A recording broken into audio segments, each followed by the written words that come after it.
Você sabe o que é desaforamento? Já ouviu falar sobre reaforamento? Eu sou Renato Veloso, sou juiz de direito e professor. E neste canal, eu ajudo estudantes e profissionais de direito a compreenderem melhor a teoria e a prática jurídica. Isso de uma forma descomplicada. Já convido você para se inscrever no meu canal e lembre-se de ativar o sininho para receber as notificações toda vez que lançarmos um vídeo novo. Na Pílula Jurídica de hoje, vamos conversar sobre desaforamento e reaforamento.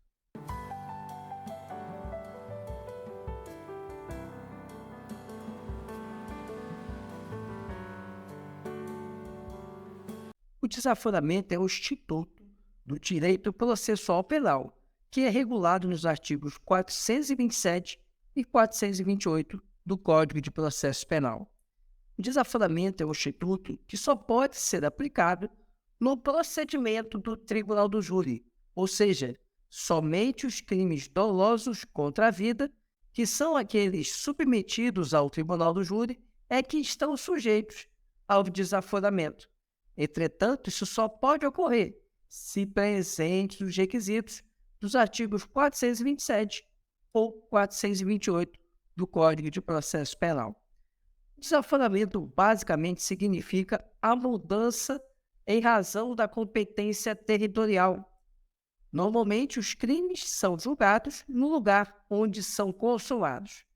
No caso do desaforamento, é a possibilidade do deslocamento da competência de julgamento a respeito de um crime contra a vida de um local para outro que não foi o local onde foi consumado, mas que, em razão de situações peculiares, é melhor que esse julgamento pelo tribunal do júri seja realizado pelo tribunal do júri de outra localidade, de outra comarca, de outra cidade. Vamos começar conhecendo o artigo 427 para podermos entender como acontece o desaforamento. Artigo 427. Se o interesse da ordem pública o reclamar, ou houver dúvida sobre a imparcialidade do júri ou a segurança pessoal do acusado, o tribunal, a requerimento do Ministério Público, do assistente, do querelante ou do acusado, ou mediante representação do juiz competente, poderá determinar o desaforamento do julgamento para outra comarca da mesma região, onde não existam aqueles motivos, preferindo-se as mais próximas. Parágrafo 2º. Sendo relevantes os motivos alegados, o relator poderá determinar, fundamentadamente, a suspensão do julgamento pelo júri. Parágrafo 3º. Será ouvido o juiz presidente quando a medida não tiver sido por ele solicitada. E parágrafo 4º. Na pendência de recurso contra a decisão de pronúncia ou quando efetivado o julgamento, não se admitirá o pedido de desaforamento, salvo, nesta última hipótese, quanto a fato ocorrido durante ou após a realização de julgamento anulado. O primeiro ponto que precisamos observar é a competência para decidir o desaforamento. A competência para decidir será do tribunal a que está vinculado o juiz que conduz o processo perante o tribunal do júri, o juiz presidente do tribunal do júri, ou que conduziu o processo a respeito de um crime contra a vida de competência do tribunal do júri. O segundo ponto é nós observarmos quem pode requerer o desaforamento. Quem pode requerer, portanto, é o Ministério Público, o assistente de acusação, o querelante naquelas situações de ação penal pública subsidiária, ou ainda o defensor, ou seja, o acusado, a defesa pode requerer o desaforamento. E, por fim, quem pode requerer também é o juiz presidente. O juiz, percebendo determinadas situações, pode requerer o desaforamento. Outro ponto importante é quais são as situações que ensejam o desaforamento. E no artigo 427 temos 3 situações. A primeira, motivo de ordem pública que justifique.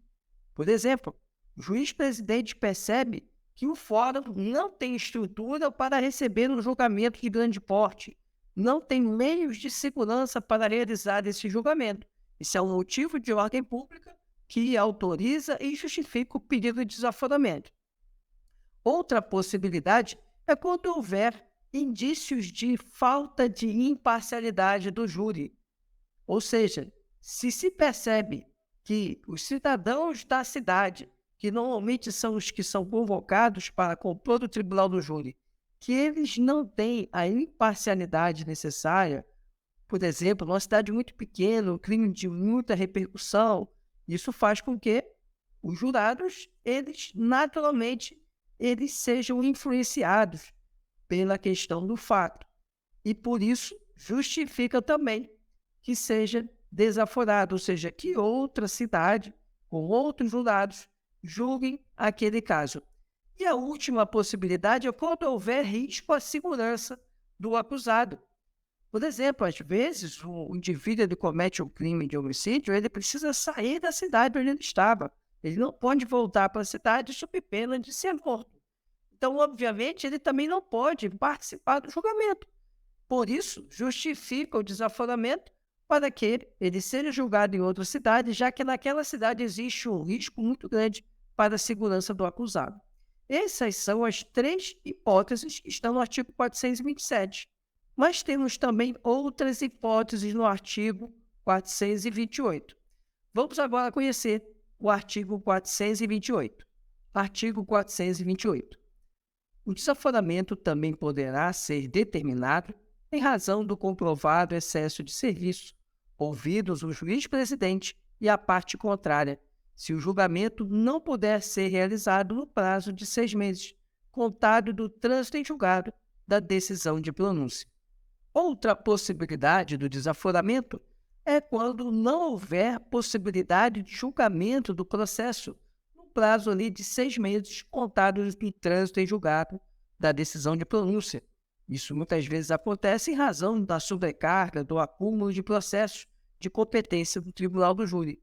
Neste caso, é possível também solicitar o desaforamento, sendo que o tribunal vai ouvir o juiz-presidente, o juiz da vara competente, para indagar sobre a situação e a viabilidade do desaforamento ou de manutenção do julgamento do processo naquela comarca.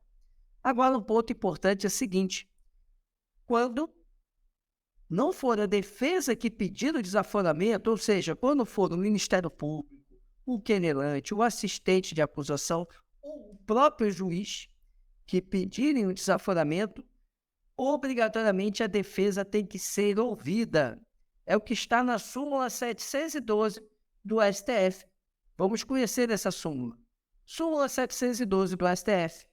É nula a decisão que determina o desaforamento de processo da competência do júri sem a audiência da defesa. Percebemos, então, pela súmula 712 do Supremo, que sempre a defesa deverá ser ouvida no pedido de desaforamento. Agora, a pergunta que nós precisamos fazer é a seguinte: qual o momento para se requerer o desaforamento? Só é possível pedir o desaforamento após o trânsito em julgado da sentença de pronúncia, que é uma das decisões que encerra a primeira fase do tribunal do júri. Portanto, é indispensável que haja o trânsito em julgado da sentença de pronúncia. Se for requerido desaforamento antes do trânsito em julgado da sentença de pronúncia, entende-se que não há aí interesse em requerer desaforamento, porque ainda não há o trânsito em julgado da decisão de pronúncia e, portanto, pode ser que o réu não seja submetido a julgamento do tribunal do júri. Outra possibilidade é que só se pode pedir o desaforamento se tiver acontecido no primeiro julgamento alguma situação que justificasse o desaforamento. Vamos aqui explicar melhor. Vamos imaginar que Joãozinho foi submetido ao julgamento no tribunal do júri. Só que ele foi condenado e a defesa apelou da decisão. E, portanto, ele pode vir a ser submetido a outro julgamento. No pedido da apelação, ou então juntamente com a apelação, a defesa requer o desaforamento justificando o seguinte: olha, Durante essa sessão de julgamento, ficou claro que todos os jurados foram parciais. Eles se posicionaram e condenaram o réu apesar das provas em sentido contrário. Então, nesse caso, a defesa pode requerer o desaforamento sob esse fundamento, porque é algo que surgiu durante o julgamento, o primeiro julgamento que foi recorrido, ou algo também que pode acontecer após esse julgamento. Agora, não pode pedir o desaforamento se nenhuma das circunstâncias do 427 justifica o desaforamento. Se não houve ali situação de ordem pública que justifique o desaforamento, se não houve problema com a imparcialidade do júri, ou ainda, se não houve problemas ou risco à segurança do acusado, não pode pedir o desaforamento no segundo julgamento.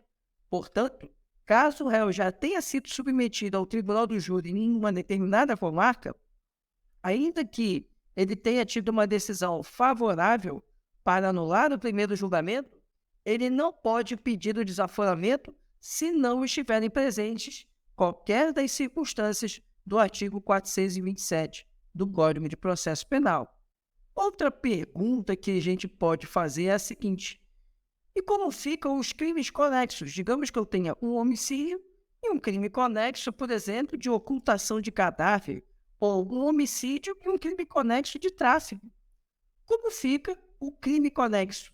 Ele também tem que ser desaforado ou ele poderá ser julgado no local onde ocorreu esse crime? E a solução para essa pergunta é o artigo 78 do Código de Processo Penal, que diz que o Tribunal do Júri é competente para julgar os crimes contra a vida e também para julgar os crimes conexos. Portanto, caso haja desaforamento, vão todos os crimes que serão submetidos ao Tribunal do Júri, inclusive os conexos, os crimes contra a vida e seus conexos. Portanto, no caso de conexão, se houver desaforamento, o novo Tribunal do Júri da outra cidade julgará todos os crimes contra a vida e conexos àqueles crimes contra a vida.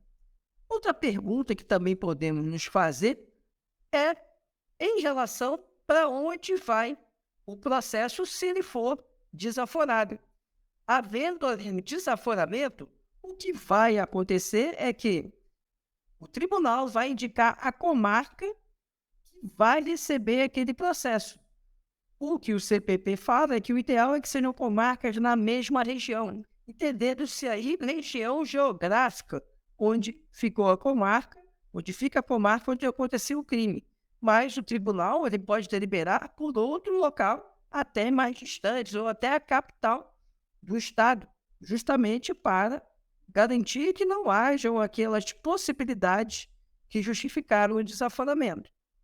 Além disso, o redator do pedido de desaforamento poderá dar efeito suspensivo a esse pedido, ou seja, ele pode suspender um julgamento que já estava designado naquela comarca de origem, enquanto vai se decidir o pedido de desaforamento.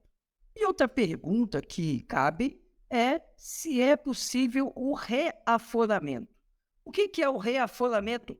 Seria o processo retornar para a vara de origem. Seria um processo que foi desaforado, depois, por exemplo, não subsistindo mais aquelas situações que justificaram o desaforamento, o processo retornar para a comarca de origem. E eu posso afirmar com segurança que isso não é possível. Na jurisprudência não há nenhum precedente autorizando o reaforamento e a doutrina majoritária diz que não é possível o reaforamento. Primeiro, por ausência de previsão legal. Segundo, porque isso causaria uma grande insegurança jurídica, já que a parte poderia ficar a todo tempo escolhendo aonde ele poderia ser julgado. Então, não é possível, a partir do momento que o processo sai de uma comarca, porque houve um desaforamento, não é possível o reaforamento. Finalizamos aqui a nossa pílula jurídica. E eu já convido você a deixar aqui nos comentários a sua sugestão sobre outros temas que podemos trazer para discussão aqui em nossa pílula jurídica.